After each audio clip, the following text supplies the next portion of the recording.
Imagine a world hidden in the mists of time, nestled high in the Colombian Andes. This isn't a fantasy tale, it's the Bogotá Savanna, around the year 1300 AD. Long before the Spanish arrived, this vibrant landscape was home to one of South America's most fascinating and complex societies, the Muisca. Forget what you think you know about ancient cities. The Muisca didn't build with stone like the Inca or Maya. Their world was one of wood, earth, and intricate social structures. A world that has largely vanished, leaving behind only tantalizing clues. But what if we could peel back the layers of time? What if we could see their world as they did?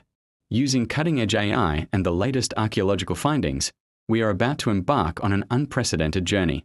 We will reconstruct the lost cities of the Muisca, revealing a civilization far more sophisticated and organized than ever imagined. This is the story of the people of salt and gold, brought back to life. Before we dive into the heart of the Muisca civilization, let's set the stage. The Bogotá Savanna, or Altiplano Cundiboyacense, is a vast, high-altitude plateau. At over 8,500 feet, it's a unique environment of rolling hills, fertile wetlands, and winding rivers. In 1300, this wasn't an empty wilderness. It was a carefully managed landscape, a mosaic of farms, villages, and ceremonial centers. The Muisca were master farmers, cultivating maize, potatoes, and quinoa in raised fields and terraces to combat the highland chill and seasonal floods. They understood this land intimately. They knew its rhythms, its spirits, and its bounty. This land wasn't just where they lived. It was the foundation of their entire cosmos, a sacred space that connected the underworld, the earthly realm, and the sky. And at the heart of this landscape were their settlements, bustling centers of life, trade, and ritual. So, what did a Muisca city actually look like?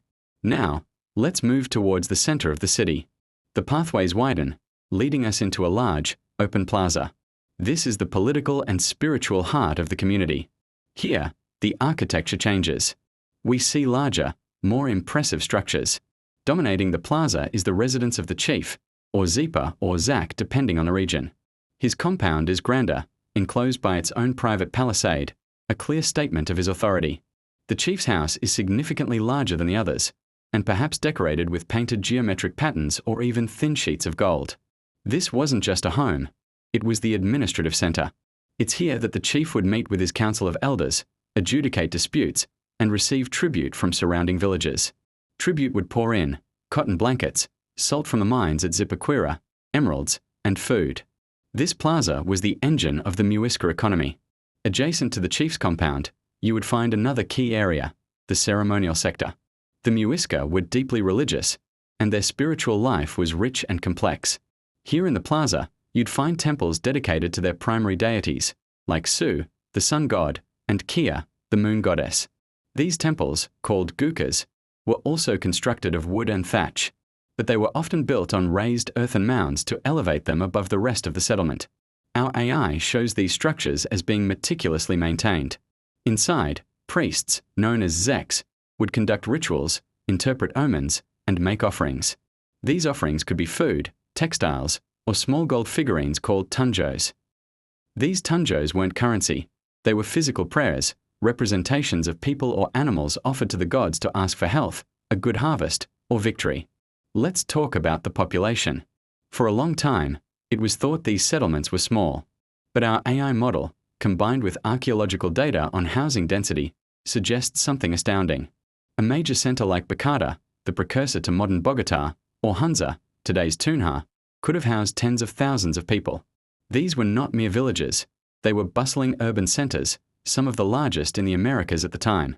To support such a population, you need organization. You need infrastructure. And the Muisca had it. Surrounding the city, our reconstruction shows a network of causeways, raised earthen roads that crisscross the wetlands, connecting the capital to smaller, subsidiary villages and agricultural zones.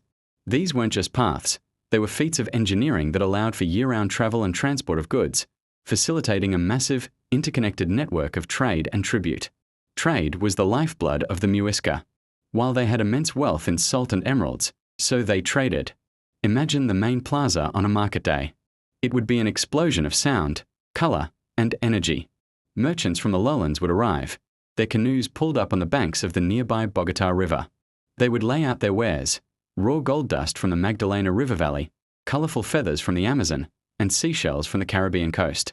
In exchange, the Muisca offered their most valuable commodities. Chief among them was salt. The Muisca controlled the largest salt mines in the region, and they processed the brine into solid salt cakes, a form of currency recognized across the northern Andes. These market days were more than just economic events. They were social and political gatherings, where information was exchanged, alliances were forged, and the power of the chief was displayed for all to see. This complex society wasn't a single, unified empire. It was a confederation of two main political units, the Zipa of Bacatá in the south and the Zac of Hunza in the north. While they shared a common language, religion, and culture, they were often rivals, vying for control of territory and resources. Warfare was a part of life, though it was often ritualized and not aimed at total annihilation. A Muisca army would have been a fearsome sight, armed with clubs, spears, and atlatls, or spear throwers. Our AI can even simulate the defensive posture of a cercado, with archers manning the palisades, ready to defend their community. The control of these large, fortified centers was key to political power in the Muisca world. As we stand in this reconstructed Muisca city, it's incredible to think that almost all of this has disappeared. Because their world was built of organic materials, it decayed, leaving very little for archaeologists to find. Spanish chronicles describe these cities, but they were often dismissed as exaggerations. Now, through technologies like LiDAR, which can peer through forest canopies to reveal ancient earthworks, and the power of AI to process this data, we can finally confirm the scale and complexity of Muisca urbanism. We can see the outlines of the palisades, the house platforms, the causeways. The AI takes these faint digital ghosts and gives them form and life, allowing us to walk their streets and understand their world. It's a powerful reminder that history is not just written in stone, but also in earth, wood, and the enduring memory of a people. The Muisca civilization was a brilliant chapter in human history, and thanks to new technology, it's a story that can finally be told in its full glory. Thanks for joining us on this journey back in time. If you found this as fascinating as we did, be sure to like, subscribe, and follow for more reconstructions of our world's lost past.